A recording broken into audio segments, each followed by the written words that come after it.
It's very important, whether we accept or not. It is the mother's role in every family to ensure that the value system is passed on to the children in the right way at the right time. So, what does your husband do? They don't look at a woman as an independent earning entity, someone who's very capable of building wealth herself. Families think that, okay, whenever I need, I can just hire a law firm, hire a lawyer, and get it made. Meaning, it's not so easy. A lot of components go into this. Like you said, the emotional aspect. That's a question which is always there in our mind, very difficult to answer. How do you get the right talent? Who is the right person for us to scale the business?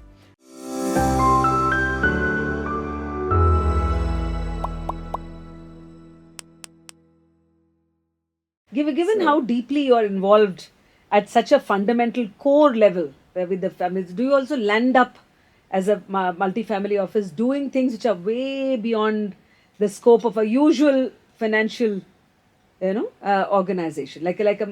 Some things which probably abroad they may not in terms of multi-family offices, but interest lands up doing. Yeah, that though, of course, as I said, like we are a lifestyle partner for the families. As a family office, you become like a lifestyle partner. So there are many things which comes to us saying that, okay, can you help me with, say, for example, there are families who have said, my driver suddenly has stopped coming. Can you help me to get a good driver? Or I need a maintenance manager. Can you look at some profiles and interview them and send it to me if you think they are good, because Okay. people don't have the time to, meet 10 or 15 of them and then select who is right. So those are requests which will keep coming. And then there have been cases where a family wanted to shift a heavy locker, the tijori type, the old style. It's an antique thing, which one of the family member was very particular that it has to be shifted from far in the north side of our country to Bangalore. I see. So it was weighing around 300 kgs or so, and it was very difficult for us. We somehow managed, contacted various logistic companies, and ensured that we get the right kind of service provider.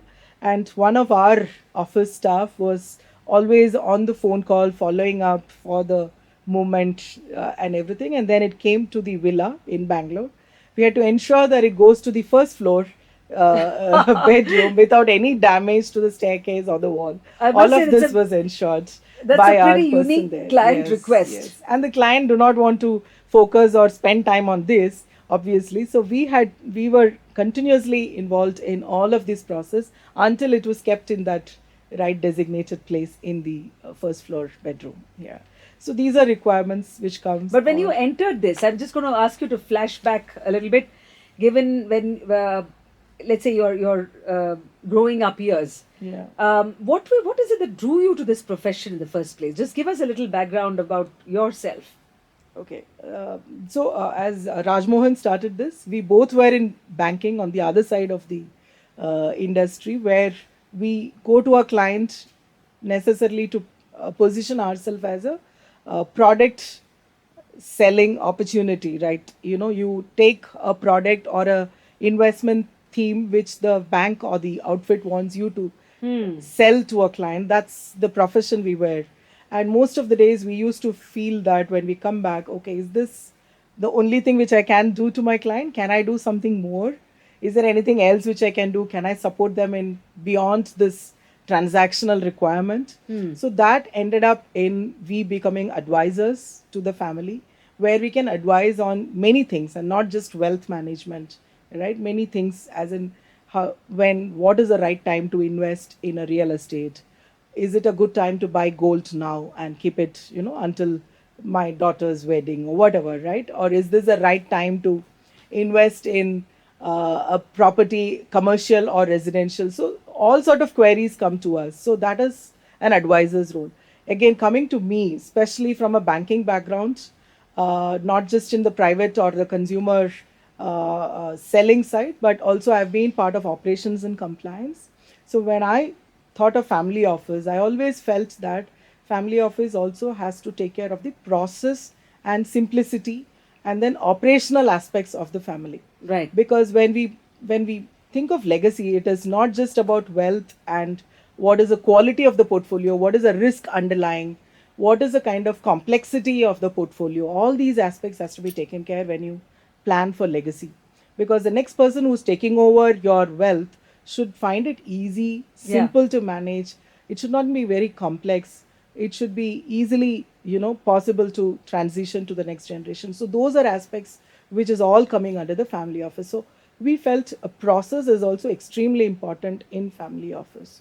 So, as an operations person, I always believe that we are just an extension, and when it comes to service and operations, I think we have to be at the excellent, like seamless, at a highest level of service excellence is what we need So, to. so from Yeah. what you've been sharing all these minutes in the conversation, Shripya, it's very evident that it takes a lot to build a person's trust to the extent that the person not only uh, gives that whole custody in one sense Yes. of uh, decisions on wealth. I mean, something that's so fundamental. It's your lifetime earnings. It's also what will, it's your family's reputation in a manner, and to engage with that, to keep the trust, to manage it. It's a mix of knowledge and skill and patience and all that you have said.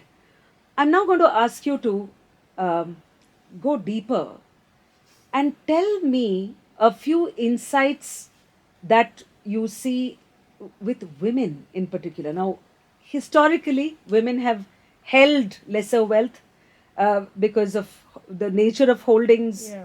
whether it's a site or I mean, even to this day, I have friends who have turned entrepreneurs. And as a journalist, I've dealt with people who typically come and share problems that you get asked, okay, so what does your husband do? They don't look at a woman as an independent earning entity, someone who's very capable of building wealth herself.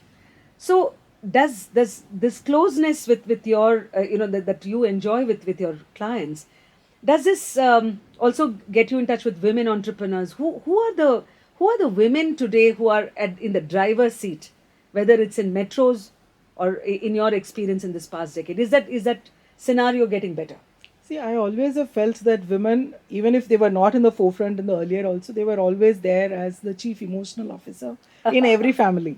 So they were always there, right? So, and in a family office engagement, we always try to see that all the family members, at least the spouses, are involved. And it's very important we bring in the diversity, the gender diversity aspect when we plan for estate planning, because it's extremely important, because women or the family, the mother is the one who's helping the family continue with the values and the traditions. It's very important whether we accept or not. It is the mother's role in every family to ensure that the value system is passed on to the children in the right way at the right time. So we have to involve them in the estate planning process, and they play a very important role in this, in estate planning. At what stage they should be entered, when should a son be Attitude, allowed, exactly. But then when you when say should be a son will son be allowed, allowed, are, when are should. families more receptive in giving their daughters and the sons this thing, or is it still you find a No, no. traditional mindset? I think these days it's changed a lot. There's a lot of inclusivity when it comes to all of this. But again, to answer to your first question, most of the time in financial matters, women are rarely coming to the discussion table. Very It's good. always okay. My husband will handle it. I'll handle it. It's kind of division of labor between them.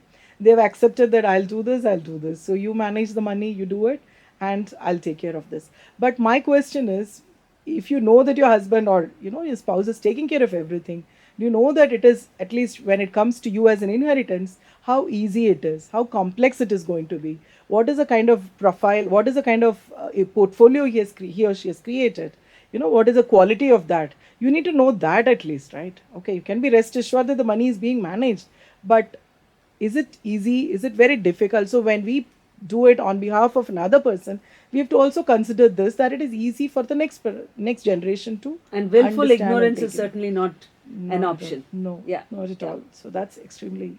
So that sort of an education and awareness Yes. is key. Yes. So while we uh, go towards the end of this episode, and so much we've dealt with in terms of legacy and estate planning and all that, where do you see the future of this? Because trends are changing. In terms of even the investment instruments, our fathers, typically our parents, but more than looked at fixed deposits as sort of the be all end all. At Yes. least in middle class families, that was the norm. I've seen intergenerational differences about how you should. Probably the son or daughters right now thinking at least of crypto, and then you say, no, this is not safe enough. Yeah. So you deal with a lot of these differences, and for everybody to come on the same page. But going forward, anybody who's watching us who probably is not yet there, even in the thing of having a family office for themselves, but want to work towards that. Sure. So, what is the advice that you would give on, first of all, wealth creation itself? Okay, so I think we in India, especially, are in a very peculiar period now where there are families where three generations are, for the first time, they are doing wealth, creation of wealth or management of wealth. Like, for example, if there is a family of a person who is 65-year-old, his son is also involved, his grandson is also involved in the wealth management. Like, during when I was growing up, maybe my grandfather was hardly, obviously they didn't have so much of wealth to manage, and even if it was there, it was only fixed deposits, like you said, right? Hmm. But today the grandfather is also investing in the mainstream market, like your equity markets or other investments. Your son obviously is involved, and the grandson. So this is a very peculiar time in this decade. We are seeing that all three generations for the first time are looking at private or public space investments today, right? Hmm. That's a very peculiar time. And now it's also very important that when all of them are involved in this investment process, there is a method, there is a governance structure prepared for it. So, family office, especially for large families where their wealth is probably 50 crores, 100 crores, and above, they should definitely have some process to it. Otherwise, it will be like everyone is doing as and when they want any investment without any structure to it, right? So, going forward, I feel this is going to be extremely important that we have an investment process in place, a policy document in place, and then the investments are made according to that policy framework. Here, if the family is not equipped to do it, an advisor's help is definitely required. So, I think a role of a trusted advisor, role of a family office is definitely going to be emerging in the days to come. My And my we see question that is more happening. specifically towards those who are right now in the minus, Okay. who can aspire to be in the scenario where you are speaking, because I know there invest. I mean, people can educate themselves. Probably go online, look at campaigns, look at ads, and say that, okay, this mutual fund, that stock, this thing, or equity option, etc. But in terms of, let's say, some broad philosophical truths, like if you were to really look at Warren Buffett, he would say that the power of compounding. Some people would say that more saving than spending. So that sort of a seemingly simple philosophy that you have seen works really well for a person who's younger, at the stage, who can aspire to grow in life. I think the first principle is start early. Don't delay your process of investing, and be disciplined.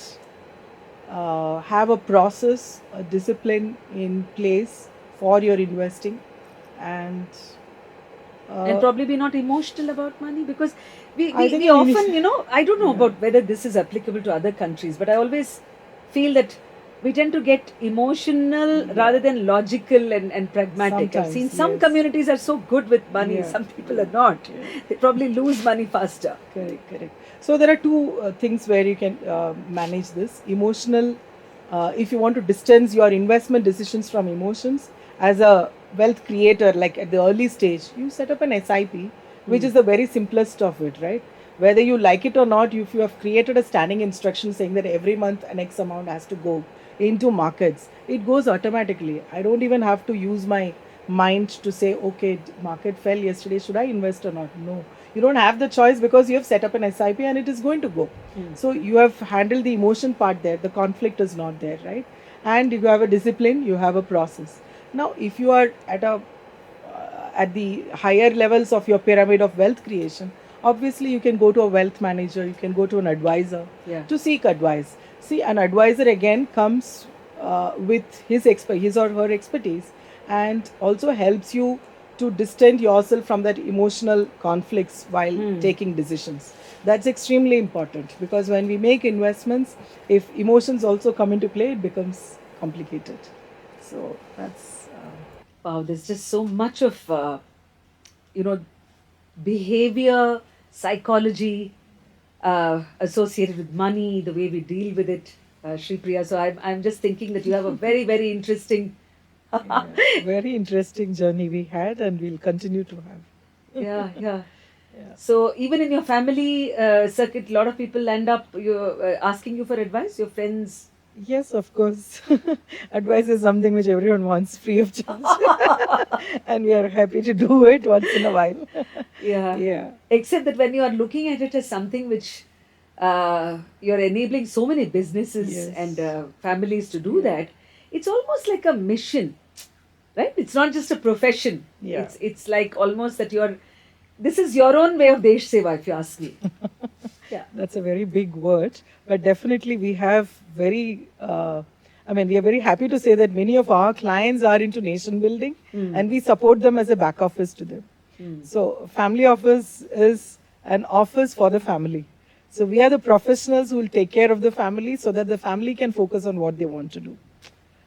But then So, when you're seeing so many, let's say one example like a succession planning or estate planning, there must be so many notions, so many myths around this. So anything definitely. that comes to mind?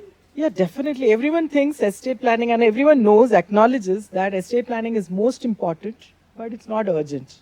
This is what every family thinks It that, can wait. yeah, it can wait, nothing is going to happen and all of that. So that's a very big, difficult thing for us to break that part and move to the next stage. Once that stage is crossed, I think it moves fast. So that's the most difficult part. Second is, I mean, estate planning is not about just talking to a lawyer and drafting a document.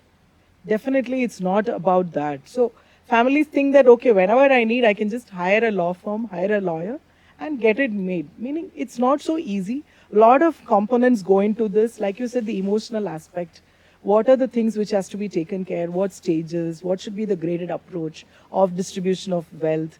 Who are all to be involved in this discussion? So many aspects. So you need the advisor next to you who can guide you if you do not want that emotional conflicts. Plus, of course, the whole family has to come together at important critical decision making points, etc. That's another difficulty which we find.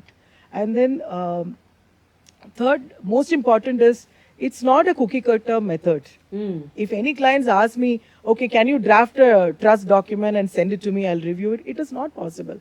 We need to have at least 2 or 3 1 hour, 1.5 hour lengthy discussion to even understand who are the important people in that family who has to be part of this trust structure or any succession structure. So I cannot have a simple method saying that, okay, this is what it is and I'm going to do this for my family. It doesn't work like that. There is no cookie cutter method. It has to be tailor made for each family. It has to be understood and then the solutions has to be provided.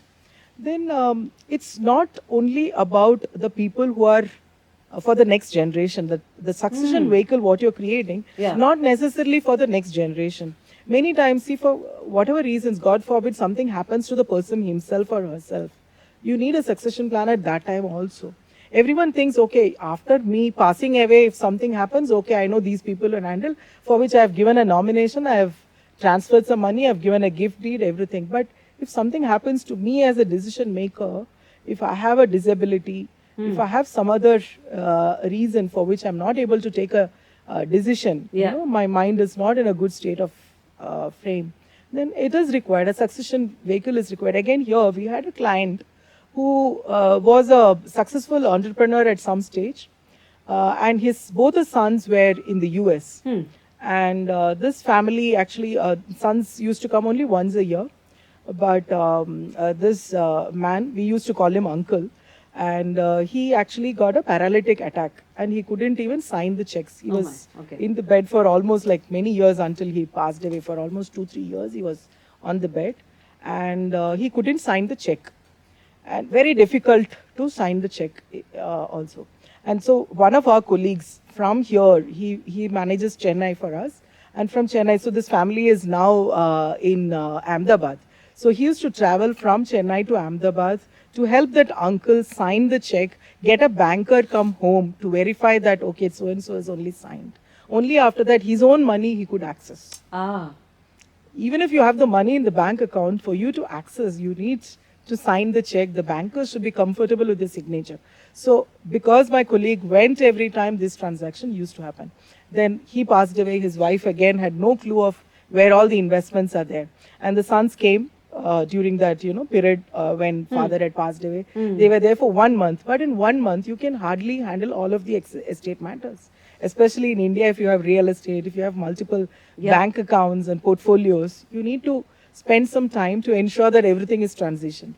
Again, we had to support. I mean, we were there as a family office, so we supported. But I'm saying these are important aspects for which the trust or any other succession plan is critical for the families to consider. so before we end this episode, uh, I mean, one, I would like to ask you about the future, but even before that is within your employee system. You mentioned somebody in Chennai, someone in this thing.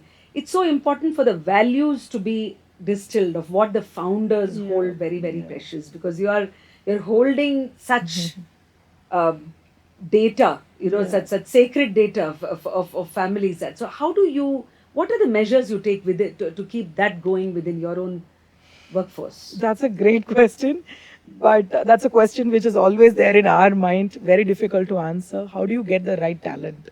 Who is the right person for us to scale the business? This question keeps coming to us as founders. I think the way we have grown till now is very organic. Our team members are also very handpicked, selected by us, whom we know for few years, who have been with us in our earlier organizations, etc. So that gave us a comfort. Like the person who worked in Chennai has been with Rajmohan for like 15 years in Kotak. So we had a comfort, we know him, and then we got him here. What we call and Vishwasa. Vishwasa, yeah. So that kind of was there. So most of the time in the recruitment process, this is one aspect. Do we know him through any of the common, connections and take reference, etc. And then how long he or she has stayed in these organizations. What is the kind of role? And our process itself, to onboard anybody, it takes time. I tell them upfront itself, you will have at least 4 to 6 round of discussions, because I meet, then Rajmohan meets, then our co-founder Shashank meets the same candidate. Then sometimes we actually give them a kind of a presentation, our pitch or our presentation to clients, how we showcase it to them. Because many of them, even in our own industry, Right. some of the candidates who come to us, they don't know what is a family office. They come from a banking or a wealth management background, but they don't understand what all goes into a family office. So we tell them and we take them through our presentations, which we typically show to our clients, right? These are the kind of portfolio reports we make. These are the kind of various aspects of a family which we manage, and not just wealth. So the person has to be ready mentally to take all of this. Otherwise, he or she will not join. Okay, they'll think, okay, this is too much for me to handle. I am only used to managing the portfolio reports. But if I have to do trust, and if I have to take care of and coordinate with lawyers for making a trust, real estate matters, I have to coordinate with somebody. It is difficult. So they will just, from the first level itself, they'll say, okay, I'm not comfortable doing this. But yes, the recruitment process is very difficult here. Hiring is a challenge. And for that reason, we find scaling also is difficult, which is fine. I think this kind of a business, you need the right people to take it forward. Otherwise, it can be definitely a mess otherwise. Not just for us, for the families with whom we engage. So we are extremely careful about this fact. We're not in a hurry just to get somebody, have a talent acquisition plan, Right. and then hire X number of people, grow the business. It has never worked. It will never work for us, which we are very clear. Yeah. I think that clarity helps. In the next decade, if we look at the way multifamily offices will grow, are there certain areas, because already within the 11 or 12 years that you've seen this space as a co-founder, what are some of the points or areas that you think will change or literally go transform? Okay, one important aspect in this decade which is rising is the need for a good governance structure amongst the families with whom we are seeing. Because we all know that the wealth creation is like multiplied, multifold, and everyone has kind of showing interest to invest into multiple asset classes as well.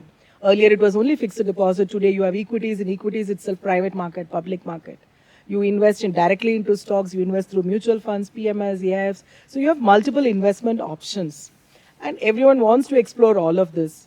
But what they need to know and what they are now seeking information is about how do you have a process outlined for all of this so that it doesn't become too overwhelming for whoever takes the wealth, like next generation, or whoever is, going to handle this for the family.